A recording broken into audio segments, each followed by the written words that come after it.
Bom dia, boa tarde, boa noite, revolucionários! Aqui é o Cineclube Passa Mal, uma galera gabaritada no amadorismo. Agradecer a presença do Diego. Informar todo mundo que nos acompanha, acompanhe nossas redes sociais, o Instagram, o YouTube, inscreva-se, ative o sininho, curta, compartilhe, comente. Acompanhe nossos podcasts, Spotify, Amazon Music e Google Podcast. Dizer que o vídeo a ser analisado contém spoilers, então se você não gosta de spoilers, evite. Se você não liga, fique à vontade para acompanhar. E dizer que o filme a ser analisado é Judas e o Messias Negro, filme de 2020, né? Que concorreu a 6 Oscars no Oscar 2021 e ganhou, né? O de melhor ator coadjuvante, né? Com a ótima atuação do Daniel Kaluuya, né? Como Fred Hampton. E, Diego, qual é a sinopse de Judas e o Messias Negro? Sinopse de Judas e o Messias Negro, né?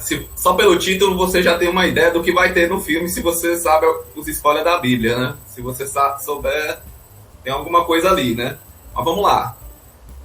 Segundo nosso pai, né, o Google, ele diz o seguinte: oferecido um acordo judicial pelo FBI, William O'Neill se infiltra nos Illinois dos Panteras Negras para reunir informações sobre o presidente Fred Hampton. Na verdade, é vice-presidente naquela época, né? Que ele se infiltrou mais. Enfim, né? Tem essa... É um filme de traição, né, gente? É um filme de traição, é um filme de galera que não é bem mal vista, né? Uma tragédia anunciada, né, Diego?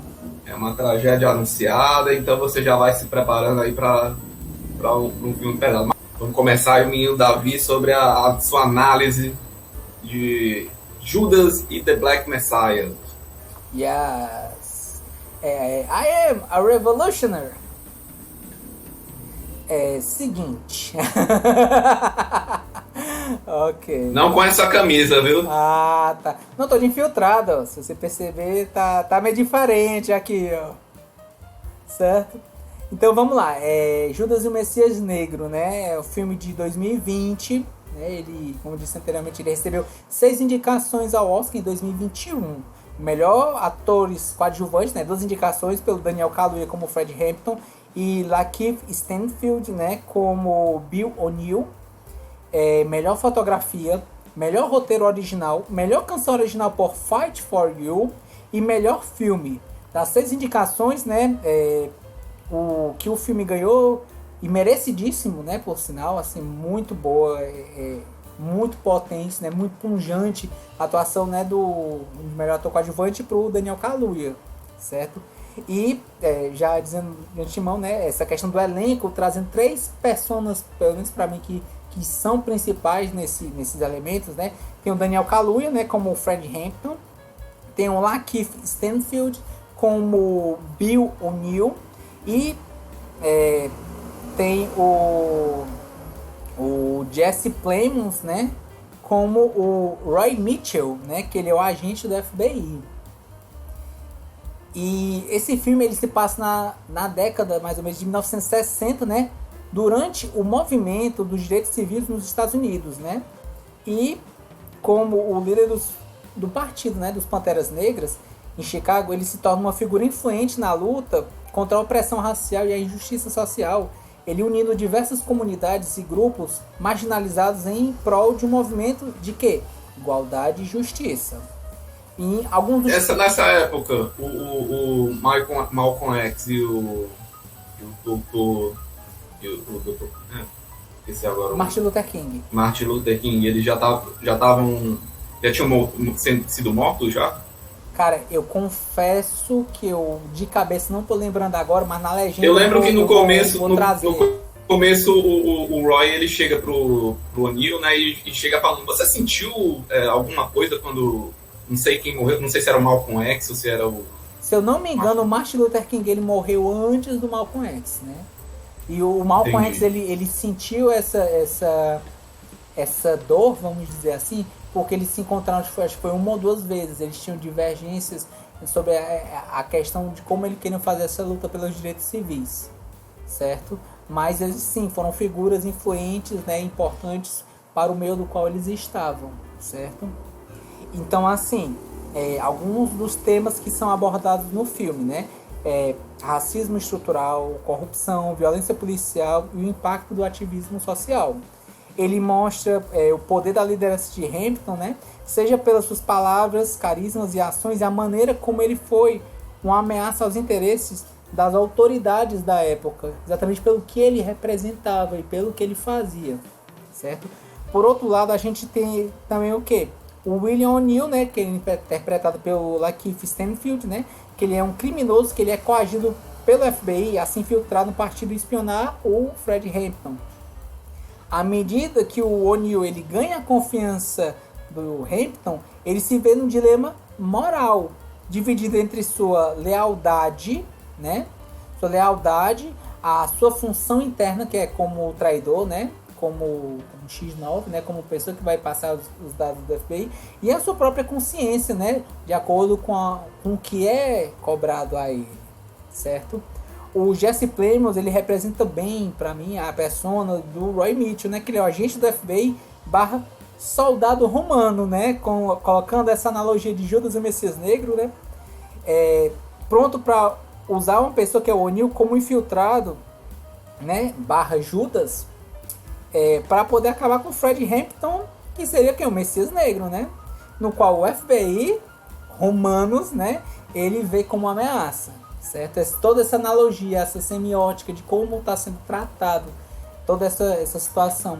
Se eu não estiver equivocado, é mais ou menos nessa época, próximo também, relacionado com outros lutas também políticas, né? Essa questão do próprio filme O Sete de Chicago, né? Que a gente debateu aqui no nosso canal, mais ou menos dessa época também, né? Nessas lutas pelo ativismo, pela igualdade. A gente também debateu o Malcolm X também, né? Sim, sim.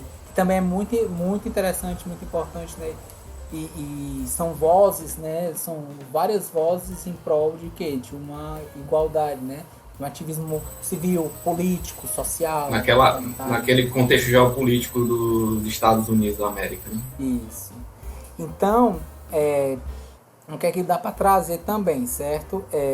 O filme ele tem atuações marcantes de seus protagonistas, que é o Kalu e o Stanfield, né? Paralelismos com a cristandade, né?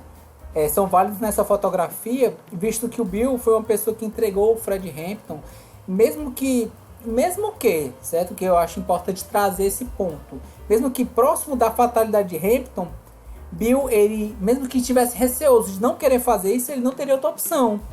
Já que o assassinato do Hampton já foi articulado, né? Segundo consta, isso eu trago com base no que é mostrado no filme, certo? Porque se não fosse por ele, seria por outra pessoa, porque tinha outro infiltrado. Então, se não fosse pelo Hampton, seria outra pessoa. Só queria fazer uma inserção rápida que vai lembrar que a gente começa com uma entrevista do documentário do próprio Bill O'Neill, né? O O'Neill, né? E aí esse é um documentário, né, que foi gravado, né, é real, dele contando a trajetória dele nos Panteras, né? E aí a gente tem meio que uma visão enviesada do que foi a narrativa sendo o protagonista do O'Neill, né? Sim, e quando é importante, inclusive, essa palavra, Diego, narrativa, porque assim, eu não discordo, porque eu até não li sobre como é a história, sobre essa situação dos Panteras Negras, dos Messias Negros, mas é importante tratar esse ponto que, muitas vezes, quando o filme ele é baseado em fatos, é interessante que isso é de acordo com a visão do roteirista e do diretor. E muitas vezes ele pode estar enviesado por um lado. Não quer dizer que ele está correto ou errado. São a visão do qual o filme é tratado. É importante dizer isso por quê? Porque é narrativa. Muitas vezes ele é romanceado a história, ele é aumentado, às vezes ele é diminuído para o quê? Às vezes trazer mais ritmo, gerar alguma emoção, alguma reação que o diretor, o roteirista, a produtora, eles almejam. Então é isso, certo? Quando eu trago isso, não é para menosprezar uma história, aumentar ou diminuir. É para trazer como, muitas vezes, uma cinematografia ela é feita muitas vezes de acordo com narrativas, certo? Trazendo esse ponto, essas terminologias. Então, assim, prosseguindo na minha análise, né? Ao mesmo tempo que a gente falou a respeito do Bill O'Neill, eu tenho que dizer que o Kalu ele tá gigantesco na atuação, né? O roteiro ele é afiado também, né? Que ele ajuda nessa condução. E assim, nessa questão do filme, eu terminei, nessa questão do punho, né? Eu terminei querendo dizer, eu sou, né, um revolucionário, né? É muito potente essa questão. E é dita mais de uma vez, né? Próximo do final do filme, no decorrer do filme, e a gente vai vendo esse crescimento de como ele conseguia, né, cativar, como ele conseguia crescer, né? E trazer as pessoas para essa causa, né? Que é muito importante.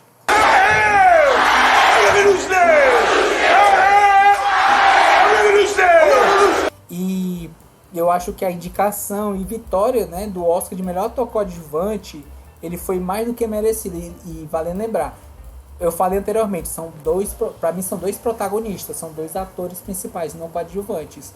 E o que é interessante trazer isso? Porque o Oscar, muitas vezes, eles estão em escolhas políticas também. Porque nesse ano, os candidatos que tinham mais chances de ganhar o Oscar de melhor ator, né, era o Anthony Hopkins pelo filme Meu Pai e o Chadwick Boseman, né, também estava concorrendo, né, para ter uma chance de um Oscar póstumo. Todo mundo acreditava que o Chadwick Boseman iria ganhar. E qual foi a surpresa? Anthony Hopkins ganhou o Oscar de melhor ator. Então, até por uma decisão política, né? Chance. Sim, político. Oscar branco, né? Será? Será? Não sei dizer. Mas, assim, do Oscar de atores coadjuvantes, eles foram colocados, né? E, como eu disse anteriormente, essa questão da indicação do Daniel Kaluuya e Vitória, né? Eu acho que foram muito legais, acho que é muito merecido. E de entrar na história do Oscar, né? Por essa premiação. E muitas vezes as pessoas olham por listas de filmes anteriores. Muitas vezes um filme ele é bom e ele passa batido pela lista. Então tá lá gravado, que ele ganhou por aquela premiação e pode ser chamado para outros filmes, né? Outras causas também, né? Então assim, vou trazer agora algumas curiosidades do filme, certo? No dia das filmagens da invasão do FBI ao apartamento, certo? Era completado 50 anos da morte do Fred Hampton. Então o clima do dia das gravações estava pesado. De acordo com o diretor, né, que é o Shaka King, né, o Lakeith Stanfield, né, que ele faz o Bill O'Neill, né, que ele faz o Judas, certo? Ele teve uma reação física violenta no dia das filmagens, ele chegou a vomitar. Diz que dava para ouvir o coração dele explodindo nos nossos fones, batendo de insanamente rápido. Nunca tinha visto algo assim.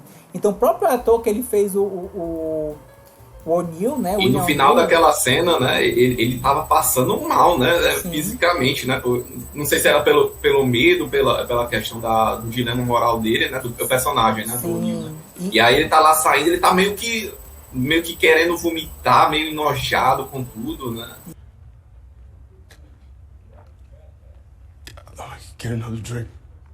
E ele realmente estava assim, ele realmente estava sentindo mal, porque assim, não foi no mesmo local que foi gravado, né? Foi criado uma cópia de como era o apartamento. E toda aquela ambientação, aquela data, né? Tudo isso, eles inclusive depois pegaram, né? Os atores se reuniram, falaram e fizeram discursos de homenagem ao Fred Hampton para tentar falar a respeito disso, né? Homenagear. Eles inclusive acharam que ter feito nessa data também trazia todo esse peso, né? E isso conseguiu trazer mais emoção na própria cena e sendo registrados também, certo? Outra curiosidade, né? Outros atores foram cogitados para interpretar o Fred Hampton, entre eles o Jaden Smith, né? Que é o filho do Will Smith, e ator de filmes como A Procura da Felicidade e o Karate Kid de 2010. Outro ator que ele foi cogitado para fazer o Fred Hampton foi o O'Shea Jackson, né? Que é o filho do rapper Ice Cube, é ator de Luta por Justiça, o Strange Outta Compton, a história do NWA, e do mais recente filme desse ano, 2023, O Urso do Pó Branco. Mas a escolha final ficou com o Daniel Kaluuya. E trazendo outra curiosidade também, originalmente o filme ele foi anunciado com o título Jesus Was My Homeboy, em tradução para o português, Jesus Era Meu Amigo, mas posteriormente ele foi trocado para Judas e o Messias Negro, certo? O drama angustiante desse filme ele foi pensado por duas personalidades da comédia, né? Os gêmeos Keith e Kenny Lucas, né? Segundo a BuzzFeed, em 2016 os comediantes encontraram Shaka King, né, o diretor, no set de piloto de comédia da FX e falaram sobre a ideia de fazer um filme biográfico de quem? William Bill O'Neill, que depois foi colocado nessa questão do Judas e o Messias Negro. E falando também a respeito de comédia, o Kaluuya e o Stanfield, né, eles já atuaram em outro filme juntos, de um diretor também, começou sua carreira, né, e se elevou através da comédia, né, que foi do diretor Jordan Peele, no filme Corra. E trazendo assim, por fim, né, saindo nas curiosidades e encerrando minha análise, eu quero dizer que esse filme, ele tem uma levada pautada pelos dois protagonistas, certo? E no final, de acordo com o que foi mostrado na narrativa, do que foi mostrado na história, assim, toda a criação que é mostrada e demonstrada, né? A Hampton, né, fica a lembrança de um revolucionário que morreu por sua luta, né, de busca por igualdade. E quanto ao O'Neill, né, seu destino ficou relegado a uma pachorra de traidor. Minha nota para esse filme é 8. E minhas palavras são Fred Hampton, Messias Negro e Revolucionário. Porque esse filme inspira e transpira a ser um revolucionário. Legal, Minga. E você indica esse filme pra galera? Indico. Acho que é um filme muito forte. Acho que é um filme, muitas vezes, pela sua narrativa, sua história, seu roteiro, acho que são interessantes para você ver não só um contexto histórico de como era daquele local, mas que infelizmente muitas vezes acontece ainda hoje, né? Você imaginar que isso era década de 60, esse vídeo é de 2023, a gente ainda vê muito dessa situação de racismo estrutural, a gente vê muito... Imagine como foi efemizado, muita coisa foi efemizada pro filme, né? Sim. Naquela época, né? Então, assim, imagine como era toda essa situação antigamente, como ainda é hoje, infelizmente, né? Como muitas vezes as pessoas ainda têm que lutar pela igualdade, cara. É uma coisa extremamente triste. Mas a gente vendo todos esses personagens, né, esses heróis, até esses messias, vamos dizer assim, eles morreram pela causa, certo? Eles lutaram, eles morreram pela causa.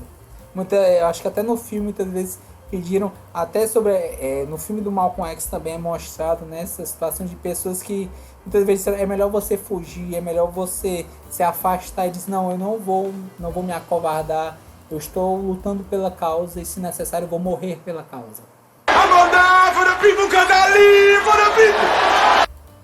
Né? Então, sim, eu indico esse filme. Eu vou fazer a pergunta lúdica agora. A pergunta lúdica é a seguinte, Davi. Você já se intitulou que é revolucionário, né? A gente quer saber o seguinte. O O'Neill, né, disse que tinha um monte de gente que se dizia revolucionário e ele é um determinado tipo, né? Não era aquele revolucionário de sofá, né? Eu quero saber que revolucionário você é. É o tipo da coisa. Ele fala que ele não era um revolucionário de sofá.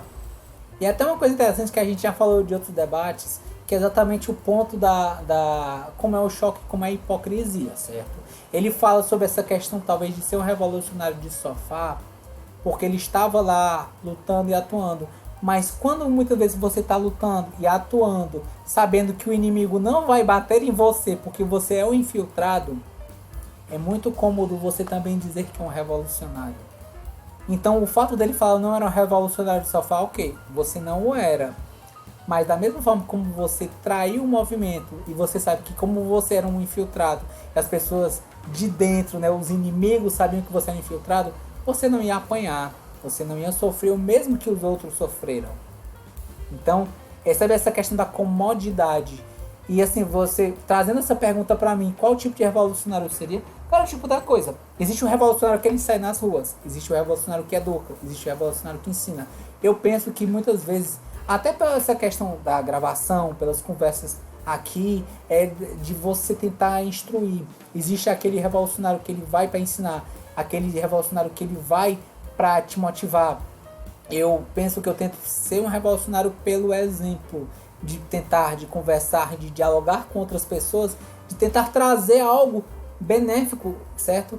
Muitas vezes a revolução vem através da educação, através dos professores, através de outras formas. Às vezes a revolução ela pode vir de formas violentas, mas eu particularmente, como pacifista, eu abomino isso, certo?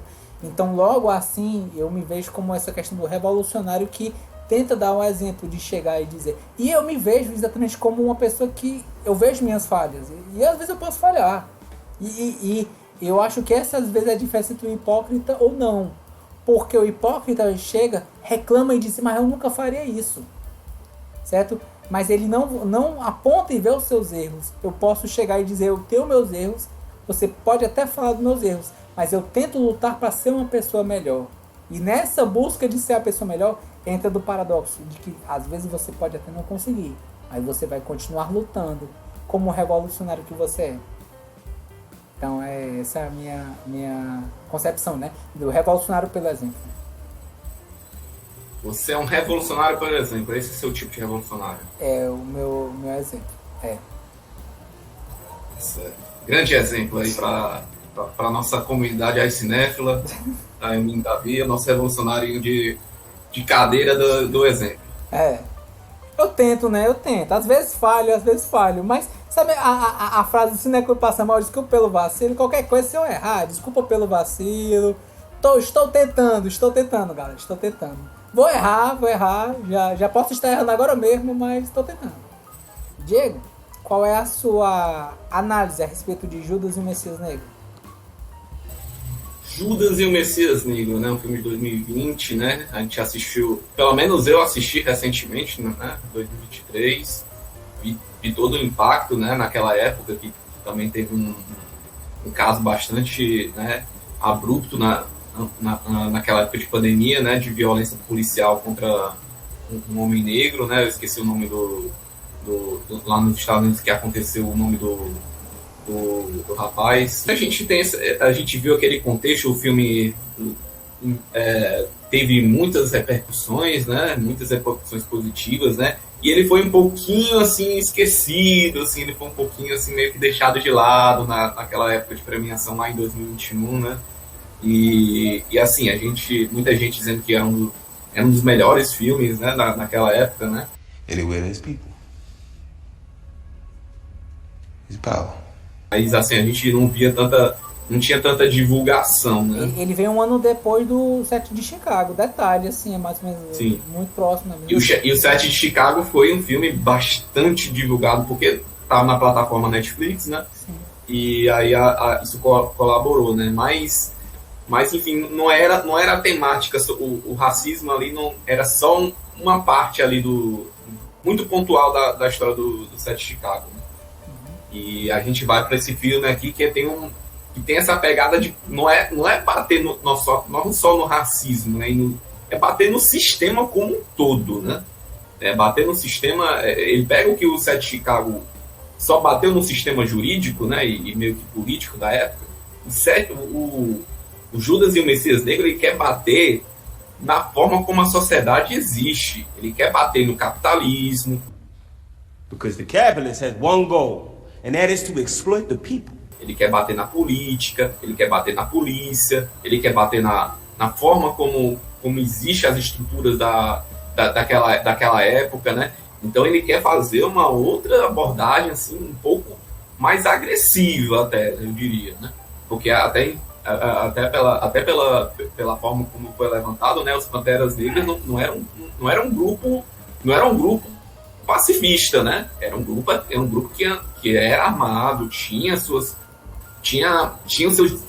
direitos ali de querer, né, reivindicar, mas existia de certa forma algumas agressões, né, algumas violências, né, mas, lógico, né, meio que reativas, né, baseado no que acontecia naquela época, que é só a gente ver, né, o set de Chicago, né, ou só a gente ver o Malcolm X e outros relatos, né, daquela época dos anos 60, anos 50, para entender que aquilo ali era meio que uma resposta, né, daquela cultura, né.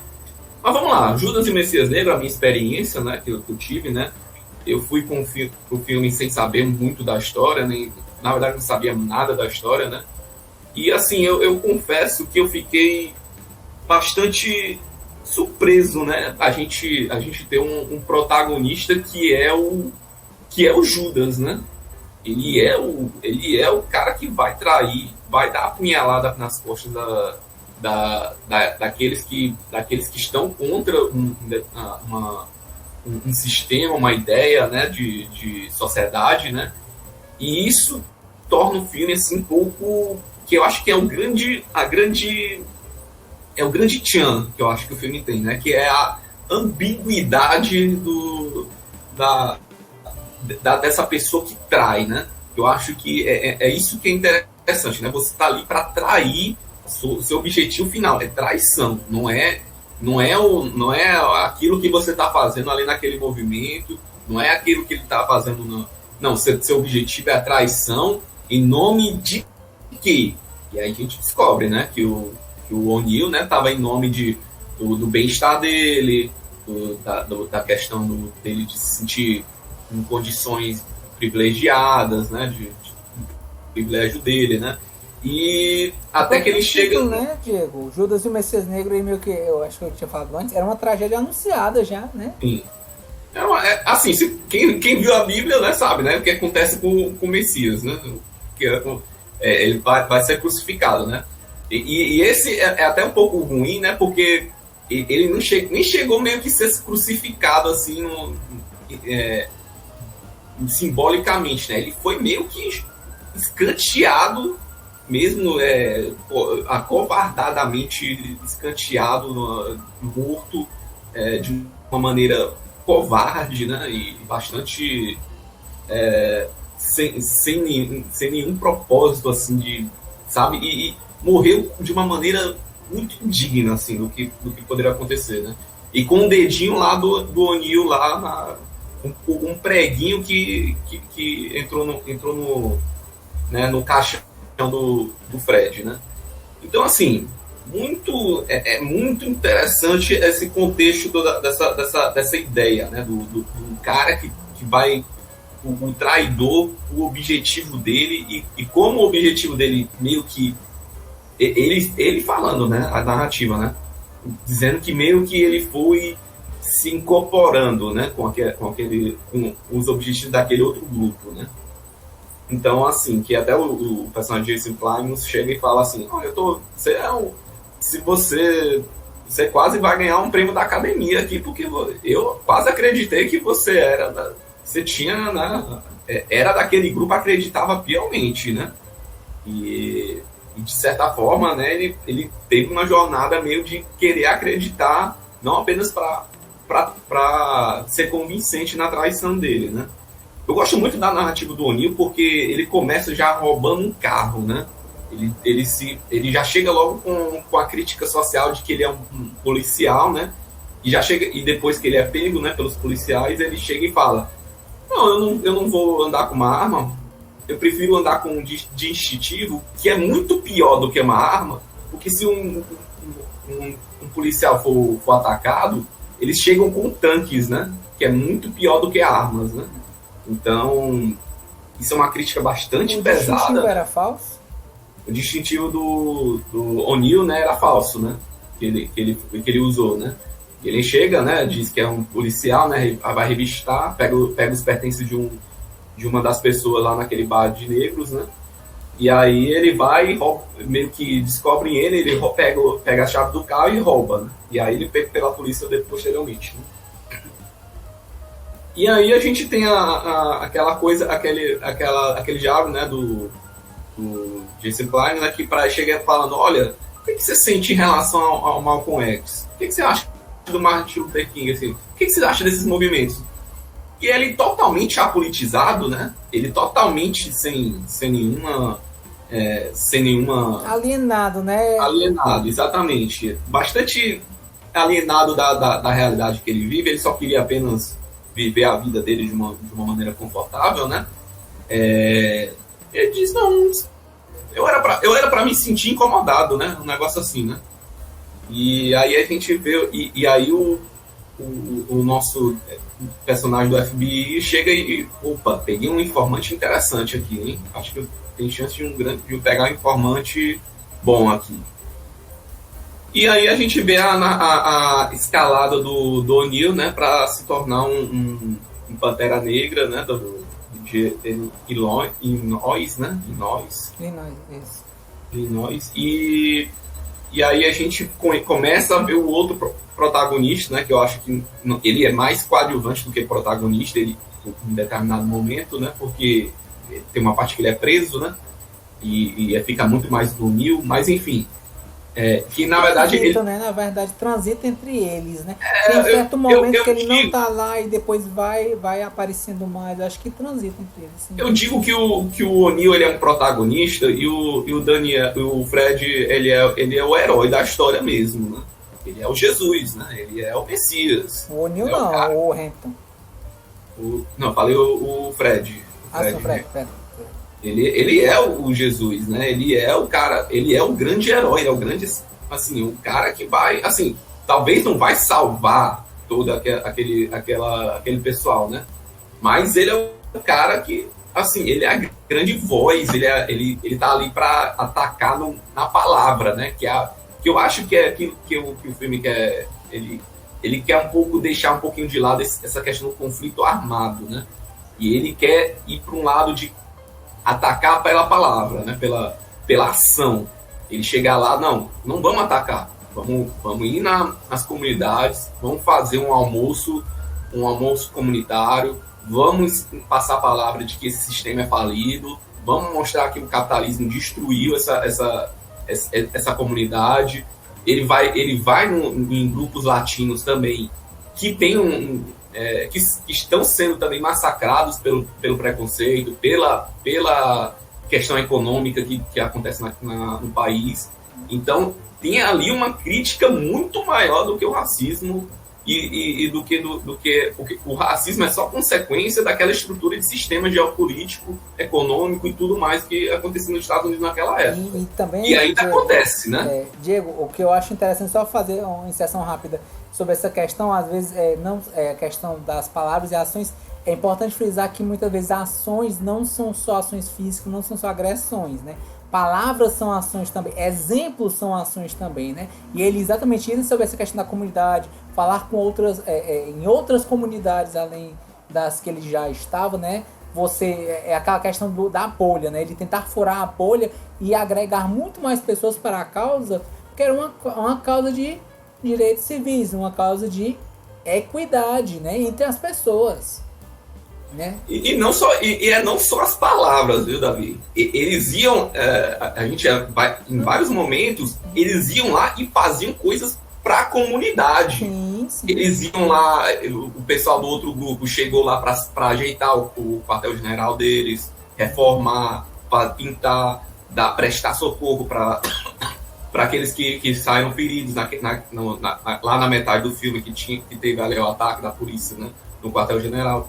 A gente vê que não é só palavra, não é só aquele ativismo do Twitter, que a gente vê muito, né, do Instagram, do Facebook, dessas redes sociais. É o ativista que o pessoal chama de ativista do sofá, né, que tá no conforto. Exatamente, que tá no conforto, tá ali só na palavra. Não, eles estão lá, eles estão ali abraçando aquelas crianças, eles estão ali dando um apoio de verdade para aquelas pessoas. Então, assim, a gente vê que muitos desses ativismos que a gente vê assim, de sofá, né, não são práticos, né, são palavras, é solto. Ali o Fred tá sendo o cara que não, vamos ali agarinhar fundos, vamos ali conseguir alimento, vamos ali falar com aqueles grupos para ver se a gente consegue se inserir em determinado bairro, falar com aquelas pessoas.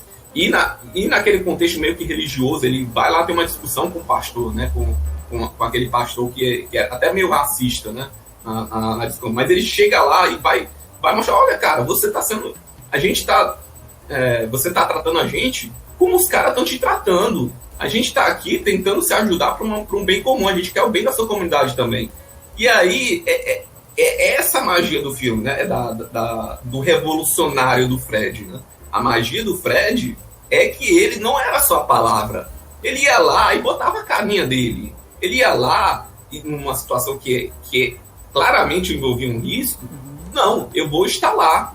Eu vou ficar ali por quê? Porque alguém tem que estar lá na frente para poder discutir, para alguém poder saber revidar de uma maneira que leve a conversa, né? Então ele estava ali. Então, assim, e essa magia do Fred... E é o exemplo, né, Diego? O Diego é um exemplo de que ele não só tá falando, ó, vai ouvindo minhas ordens e vai fazendo, e vai errando, porque isso aí seria, às vezes, só o que eu estou chamando assim, ele vai só falando, mas ele não vai agindo de acordo com as suas palavras. Ele fala e ele age de acordo com as palavras dele, né? Ele dá voz, ele dá rosto a toda essa questão, e ele não fica no alto do pedestal só mandando, eu tô indo lá, eu estou, por quê? Porque eu estou fazendo. E isso ajuda também nessa questão do carisma, né? Ele sendo uma pessoa que realmente existiu, né? A gente vai acompanhando todos esses fatos e trazendo luz até para pessoas que não conhecem. Eu não conhecia a história do Fred Hampton.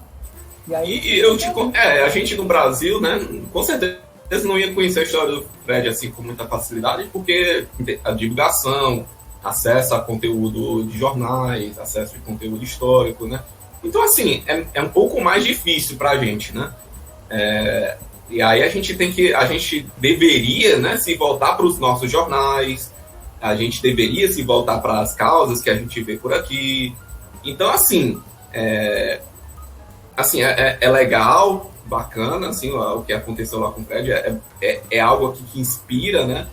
Mas é só uma visão naquele contexto de época, naquele local lá nos Estados Unidos da América. Dito isso, bom, o Fred é um personagem assim, e criatura e personalidade histórica extremamente interessante, extremamente potente, né? E tudo mais. O O'Neill também se você parar para pensar, que ele, se não fosse ele, a história você não saberia quem é o Fred Hampton. Ele não teria, a gente não teria o documentário que aconteceu, a gente só teria uma parte da história do que estaria acontecendo. A gente não saberia que quem estava por trás de tudo aquilo era o governo dos Estados Unidos, sim, que era, assim, aquelas pessoas que estavam ali para fazer um atentado, que era político, que era evidentemente racista. É uma visão, exatamente, porque a gente traz esse elemento, né? Então, assim, o O'Neill, por todas as coisas ruins que ele fez, e ele realmente fez, não estou aqui querendo dizer que ele é isentado da história dele, quando ele chega até no meio do documentário e do filme, né, que pergunta o que você vai contar para os seus filhos depois que souberem, né, do que você fez no passado, né? Então, assim, ele tem um peso da responsabilidade, da punição do que ele fez daquela época, né? Então, assim, o protagonismo do O'Neill, ele é realmente relevante para tudo que aconteceu, assim, como história, né? A gente não apredejaria ele se ele não tivesse contado, né? Ele poderia muito bem ter ficado calado na casa dele, no conforto dele, né, entre aspas, né, porque com certeza ele carregava uma culpa gigantesca, né? A gente, até no final do filme, né, vê o relato de que depois daquele dia do documentário, ele meio que dá o fim à própria vida, né? E a gente sabe que isso aí com certeza tem um peso de muito arrependimento, muito sentimento de que até meio que, né, de não querer se sentir uma escória da sociedade, como a maioria dos X9 deve se sentir, né, quando estão lá propositalmente para fazer a traição, né, de uma maneira totalmente contra aquelas ideias, né, e aquele grupo. Enfim, é um filme interessantíssimo, mas eu queria ter me sentido mais afeição, assim, pelo Fred Hampton, assim, eu fiquei com gostinho de quero mais daquilo ali, mas ficou no O'Neill, que também é um personagem interessante, e que, assim, eu me apeguei mais pela forma como foi narrada a história dele, né? Porque realmente essa ambiguidade é o que torna o filme extremamente trágico e extremamente interessante, né? Você vê que todos os momentos que o O'Neill vai fazer uma besteira, toca uma buzina, uma sirene que incômoda, que você sabe que ele está fazendo uma coisa errada, que você sabe que ele vai, né, que ele vai responder pelos atos dele mais na frente, mas ele faz. E aí a gente chega naquela conclusão de que ele teve o direito de fazer, ele teve escolha de fazer aquilo que ele fez. Você calçando os sapatos do O'Neill, você sendo um negro que não tinha condições de ter uma condições financeiras, não tinha uma condição de prosperar, uma oportunidade de prosperar como você teve. Você acha que no contexto daquela época você faria diferente? Assim, Diego, no caso eu acho que é interessante trazer esse elemento, né, do O'Neill, mas do ponto de vista de você ter empatia e entender que ele, enquanto persona, ele é não ser apolítico, não é isso? E é aquela velha história. Todo mundo começa com as mesmas condições para fazer diferente. Todo mundo. Você acha que o O'Neill tinha todas as condições? Ele foi conquistando a politicidade dele, né? Ele foi se tornando político, mas naquele contexto que ele estava, ele não tinha como fazer esse salto de mudança, né? Ele se viu meio que encurralado, né? Por aquilo que ele estava vivendo, né? Então, assim... Eu acho que vai muito de acordo com... Porque, assim, eu entendo que algumas pessoas vão dizer, não, nunca faria... É aquela coisa, é muito fácil a gente no nosso alto da nossa experiência, da nossa vivência, da nossa história, chegar e dizer, a gente faria diferente. Quando não... Na pele daquela vivência daquela outra pessoa, talvez não fosse bem assim. Talvez não era essa pessoa... ele era livre para escolher, ele era livre para se juntar ao Fred... E lutar para aquela causa. Mas ele nem estava naquela causa de verdade, originalmente. Ele nem estava ali pela causa. Ele foi meio que construindo isso dentro dele. Ele foi coagido, na verdade, né? Se você parar para pensar, ele foi coagido. Ele foi tanto coagido pelo FBI, como ele se sentiu coagido em vários momentos que, quando eles pegavam os X9, e ele precisava se mostrar mais participante, mais naquela luta política. E aí isso, assim, ele estava sendo parte dos dois lados. Assim, lógico, né? Muita gente aqui no alto aqui vai dizer, olha, como bastião dos modelos aqui de exemplo, né? Eu trairia o FBI, me juntaria ao Fred, morreria por ele, né? E tudo mais. Mas talvez na vida real você não teria fazendo aquilo. É importante o talvez, né? Varia muito, mas eu acho que realmente é interessante o seu ponto, né, de você tentar se colocar na empatia. Eu não digo empatia do ponto de vista de você simpatizar, não é simpatia. É empatia de você tentar se colocar no lugar da pessoa e pensar. Exatamente. Nas mesmas condições que ele, na mesma vivência que ele, né? Todas da criação que eu tive até aquele momento, eu teria uma escolha diferente, uma solução diferente, né? Isso é uma abordagem interessante até para o debate mesmo. Sim, e é isso que é interessante, né, do personagem, né? Todo mundo aqui julgou que o O'Neill, eu também julguei. Eu achei que, né, a traição dele foi bastante covarde, bastante desproporcional, assim, com aquilo que ele estava fazendo, né? Mas, assim, você tem que entender que o personagem é extremamente interessante, porque num contexto que ele estava, era isso, ele morria. Era isso, assim, ele não tinha uma causa, ele não tinha um grande objetivo, assim. Ele poderia até quase ter tido uma causa ali com o Fred, com o Hampton, né?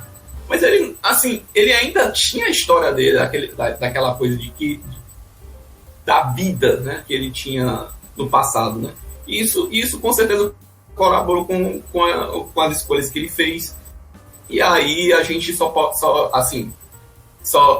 resta assim, aceitar, né? Não é nem aquela coisa de não julgar, né? A gente julga, a gente vai julgar o O'Neill, vai dizer que ele foi covarde, ele foi não foi uma pessoa honesta, não foi uma pessoa que tinha caráter de certa forma, mas você aceita isso porque em um contexto de vida que com certeza todo mundo aqui já fez uma traição, assim, entre aspas, né, de algo que fez uma hipocrisia na sua vida, fez falou uma coisa e fez outra, né?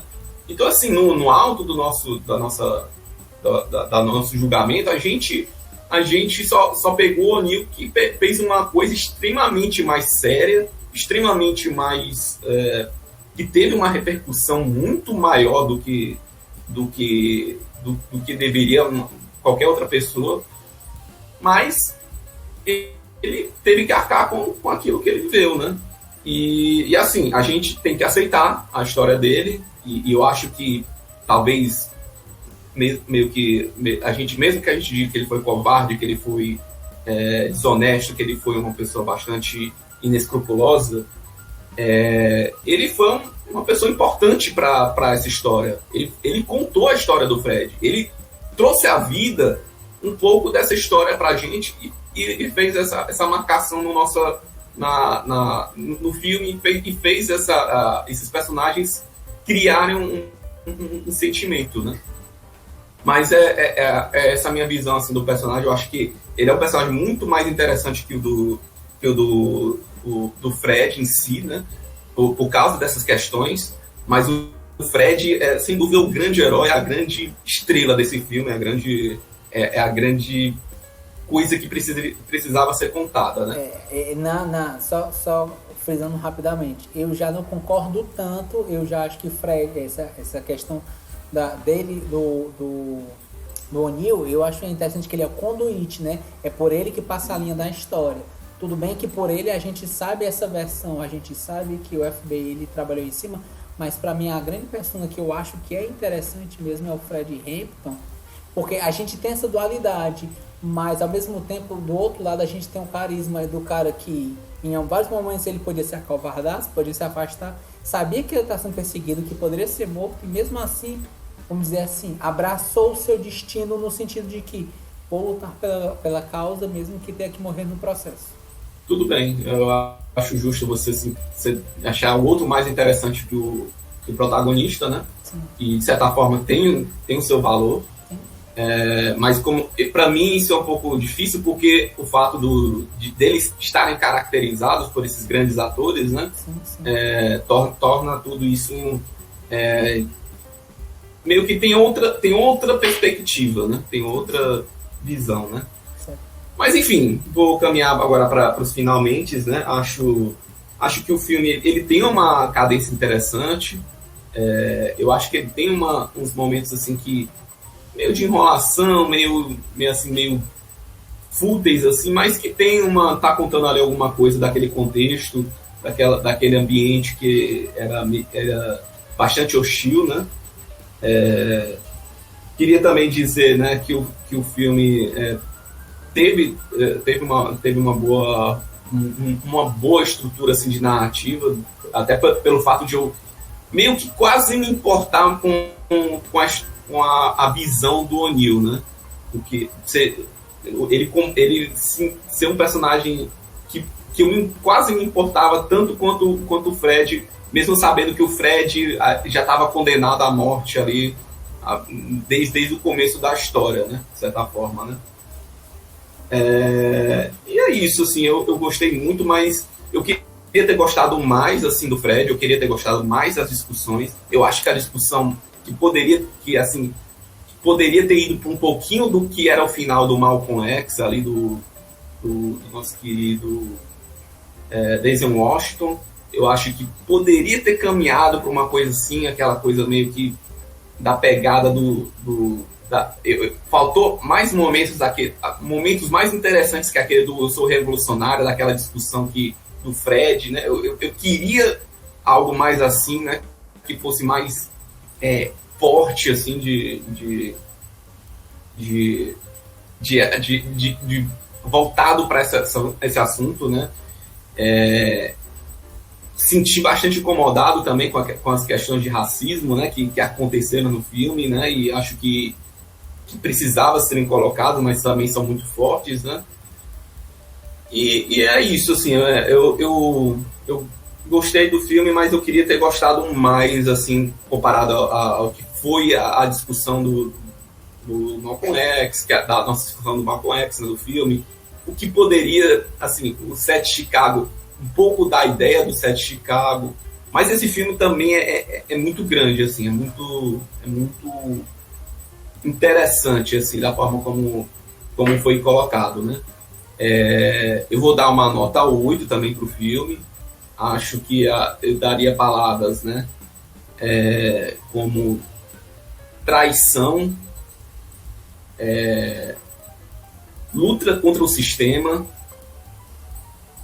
e eu acho que um pouco de... Eu diria que um pouco também de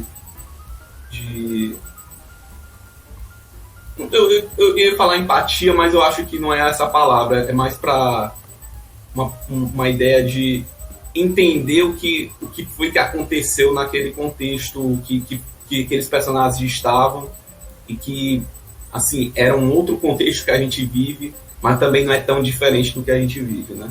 Então, talvez, acho que contexto seria uma palavra melhor do que empatia, do que mais voltada para um personagem, né? Eu acho que todos eles têm contextos, assim, que tornam o filme interessante, né? Sim, sim. E é isso. Diego, você indicaria o filme? Geralmente nota 8 é um filme acima da média, eu indicaria para todo filme, né? Para todo mundo, né?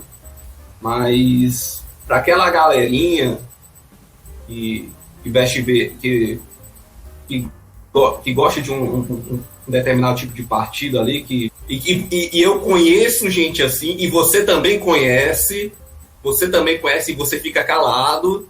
Você fica calado lá na sua rede, você deixa essa galera racista falar, você deixa essa galera racista dizer as coisas, mas você tem, nesse momento, você é para indicar para essa pessoa assim, esfregar o dedo na cara, deixa de ser racista, vá rever seus conceitos, não siga esse conceito político, econômico que estão infiltrando na sua cabeça. Seja uma pessoa que vá contra esse sistema, que seja, né, uma pessoa que realmente mude o sistema para uma coisa melhor, né? Question of resistance to fascism or non-existence within fascism. E nessa ideia, indico sim para todo mundo, e justamente para esses grupinhos que você tanto abomina, mas fica calado e deixa passar. Tá aí dada a crítica, aí tá dado o ativismo digital aí, social e digital, né? E, Diego, trazendo a pergunta hipotética para você, certo? O O'Neill, ele falou a respeito dessa questão do filme, né? Nesse exemplo do documentário, dizendo que ele não foi um revolucionário de sofá. No caso, você se vê como um revolucionário? E se sim, qual tipo de revolucionário você seria? São duas perguntas em uma, na verdade. Duas perguntas em uma. É porque você se assumiu revolucionário, né? Mas vamos lá. Eu me vejo sim como revolucionário. Tanto é que eu estou a revolução de 360, né? Eu estou dando a volta e fazendo a mesma coisa, entendeu? É a revolução, entendeu? Você tá lá e dá a volta para o mesmo lugar. Então, tá aí a forma da minha revolução. Minha revolução é essa. Eu dou a volta e volto pro mesmo lugar. A revolução do loop infinito, né? Revolução do loop infinito. Tô só dando volta aqui. Tô só dando volta. Revolução do peão. Revolução do peão. Então vamos encerrando, né, a nossa análise a nível de curiosidade. A nota final ficou nota 8. Eu quero agradecer novamente a presença do Diego. e dizer que, reforça novamente, acompanhe nossas redes sociais, no Instagram, YouTube, inscreva-se, ative o canal, ative o sininho, curta, compartilhe, comente, acompanhe nosso podcast, Spotify, Amazon Music e Google Podcast. Diego, para quem teve a pachorra de assistir essa análise até o final, tem que escrever o que nos comentários? Hashtag Revolucionário. Revolução. Né. É assim que o Hamilton fala. Revolutionary, né? Certo, massa, bacana. Então, muito obrigado a todo mundo que nos acompanha aí. Valeu!